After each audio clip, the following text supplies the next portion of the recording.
So today I want to talk about Pascal Siakam and specifically some trade rumors around him because he's been one of the star players around the league who has had those trade rumors without them being like really significantly substantiated. It feels like there's really not many guys who people are talking about them being traded other than the guys who are like, yeah, please, I would like to be traded. Otherwise, it seems like most players around the league seem to be fairly secure in their position. There's definitely some guys like, I don't know, like Zach LaVine or DeMar DeRozan in Chicago, wink wink, that shouldn't be secure in their jobs in that city specifically. I'm not saying they shouldn't be players, you know what I mean though. Hello everybody, welcome to Austin Rusty Bucket. Subscribe to the channel if you have not already and drop a like on this video. It only takes 1 second. It makes a massive difference how the video performs in the YouTube algorithm. Also, real quick before I get into this, there is going to be a podcast on this channel about an hour and a half after this video goes up that will be live. We're going to be doing a tier list of every shooting guard in the NBA or every noteworthy shooting guard. The point guards tier list was our best performing podcast ever. Thank you guys for that. And if you want to tune in again for this one, especially if you're new, that would be really fun. We had a very good time and everybody yelled at us for 2 hours for not thinking as highly of Tyus Jones as others do. So yeah, feel free to hop into that when that is happening. It would be much appreciated. I really enjoy doing that podcast and I enjoy the community aspect of it. But anyways, Pascal Siakam is being talked about in some potential trades. I think the main team that's been discussed has been the Atlanta Hawks, but I do want to talk about a couple of other teams that he'd be potentially interesting for. So I'm not going to get too much into what a Siakam trade package even looks like because I don't know. I feel like it's kind of hard to dictate, especially given his comments to the media in terms of his willingness to commit to whatever franchise would trade for him. If I am remembering correctly, he is on a 1-year deal. I believe he said he would honor that deal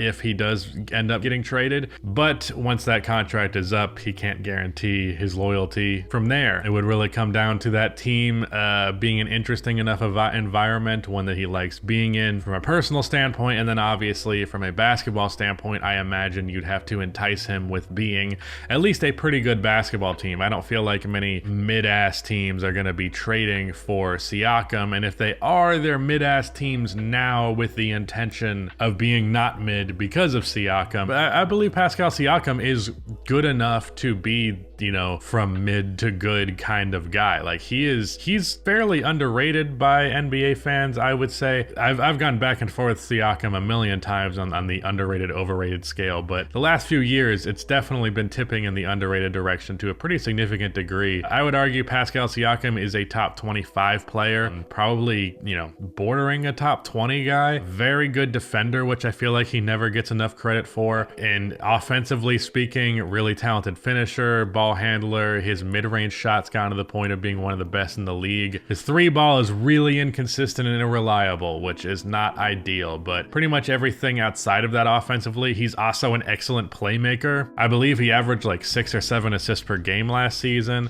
He's shown signs of being fairly clutch. Seems like a very good personality. I feel like there's nowhere you can really go wrong with Siakam in pretty much every area of the court. He's contributing to some degree or another, and obviously he's on a 1-year contract. I imagine it's not for more than like $30-something million.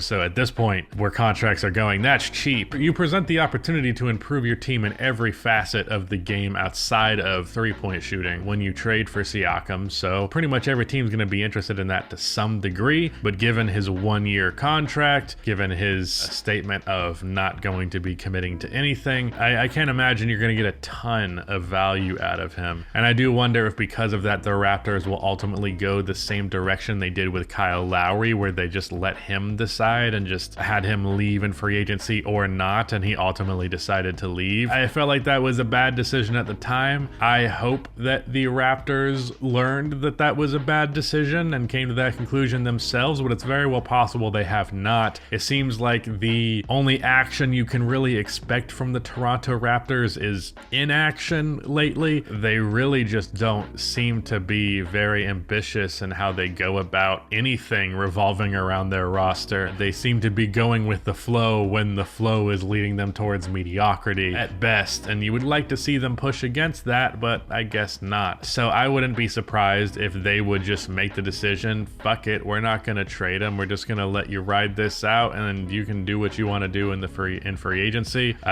He likes Toronto a lot, so there's a very good chance he would come back, but I'm also of the opinion Toronto should just blow that shit up to begin with, so there's that. But with all of that said, let's talk about the Atlanta Hawks specifically. I really like that fit quite a bit, and I do think there is a good chance that Atlanta could provide a very enticing offer to Toronto. I can't imagine Onyeka would be in the deal, but I think you could probably get DeAndre Hunter, and I think they have some draft capital they can give away. Obviously, they gave up quite a bit in the DeJounte Murray trade, and I guess it depends on the Stepien rule and all that. I don't know the exact details of what they can get away with, but they have a decent amount of young assets. They have other young players that are interesting, and in terms of the fit, it would be nice to see Trae Young and DeJounte as well playing with a big man that can pass. That's a facet of offense we haven't really seen, I guess, either of them play with. I'm trying to think with DeJounte, not really. So that will be interesting. It will hopefully enable Trae to do more off-ball stuff, but also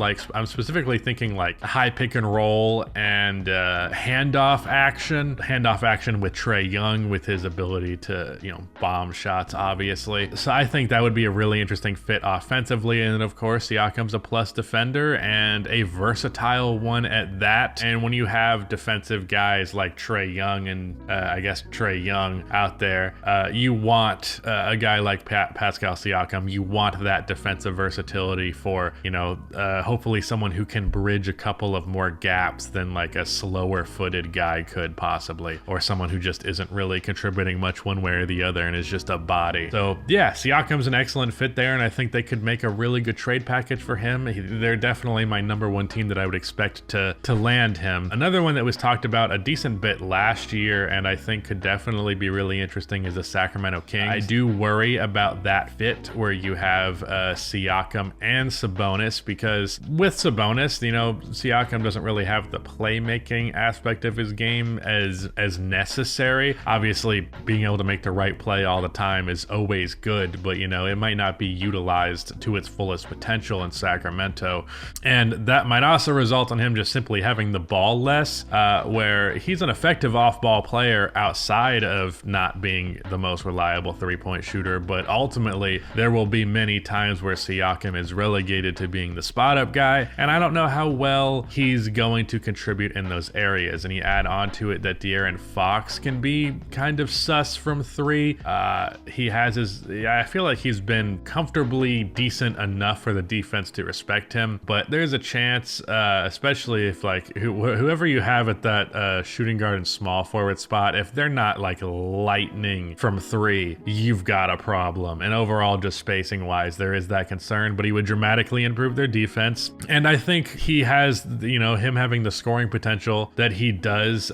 He's obviously also a transition guy. He's always done really well in transition. That's really where he first showcased his star potential. And I think that is where he could really shine with this team, and they could be very, very, very good. I would just be worried it would get a little bit clunky. And also in terms of assets to actually trade for the guy, they have their draft capital, so I think it would have to be purely picks for the most part. I don't think there's a ton of maybe Davion Mitchell entices them, but for the most part, not a holy shit young guy to throw their way. The other team that really interests me is one that I don't think there's been that many rumors about. I'm sure some people have talked about it, but it's one thing that I've talked about routinely, which is I really like the idea of Siakam and OKC playing alongside Chet Holmgren as the starting center. Obviously to have Shea as the two, or as the point, Giddey at the three, and then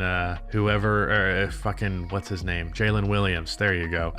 That starting four I think is excellent. And right now, the four starters for OKC that I previously mentioned, I feel very good about. Whoever that fourth starter might be, not as much. And as a result, feel a little bit worse about OKC than I otherwise would. But if the next guy in that starting lineup is a top 25 player and you now have 2 all-star caliber guys, you have SGA as a superstar level player, I think we're talking about like, damn, can this team like be a real threat in the playoffs right now type of ordeal, especially if Chet Holmgren hits, which I personally think he will, especially if J-Dub has a second year bounce, which I personally think is very well within the realm of possibility. That could be really enticing. And the thing about that is I don't think it would hinder the development of any of OKC's players too much. And more importantly, OKC could do this without really digging into their treasure chest that much. Like, they have a lot of draft capital. They have a lot of young players, and they can move a lot of that, or even just a portion of that, and still have a lot of young players and a lot of picks. So as a result, like, you can throw in like a Trey Mann, who maybe you're really not all that confident in at this point. Maybe throw in a Jalen Williams, the center, not the guard forward. They could definitely put together an offer without really denting their assets too significantly. And from like a financial standpoint, you might worry like, oh, you've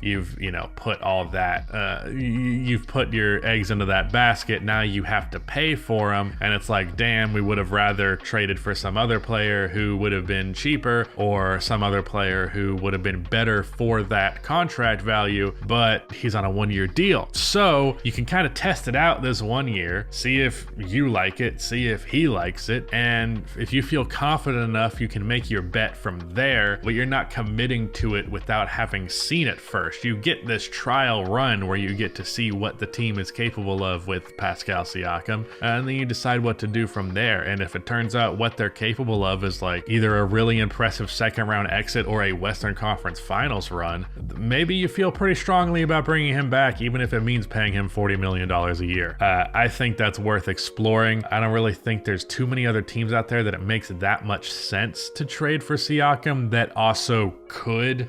Looking at most of the top teams in the league, they're pretty settled into the rosters that they have, and you really can't imagine trading for someone like him. Maybe I could see like the Phoenix Suns, but then again, like, they don't have assets. DeAndre Ayton swap, sure, that's the best you can do. You don't have I don't even think they have their second round picks anymore because they traded all of them for Eric Gordon. So yeah, I don't really think there's any other team that could or would trade for Siakam, unless there's some not as good team that's like really banking on their ability to keep him interested just from like a cultural perspective, I suppose. That's how I feel like it will transpire. I don't think too many other teams will get interested. Maybe one of those teams that I'm referring to could be the Chicago Bulls, because I did actually see discussions of that and even potentially rumors. But come on, man. Sure, the Bulls would be a lot better with Pascal Siakam, but they're not. That's a move that I'm like, sure, it's nice that we're being better, but I know that because we'd be better, we'd be wasting years on this shit that ultimately won't lead to anything substantial. And as I previously mentioned in the intro, I would like to see you guys over there at the podcast. So see you there, or don't. If you hate me, it's fine. Sometimes I hate me too. I get it. That's a little self-defeating. We don't need to be so sad. Whatever. Bye.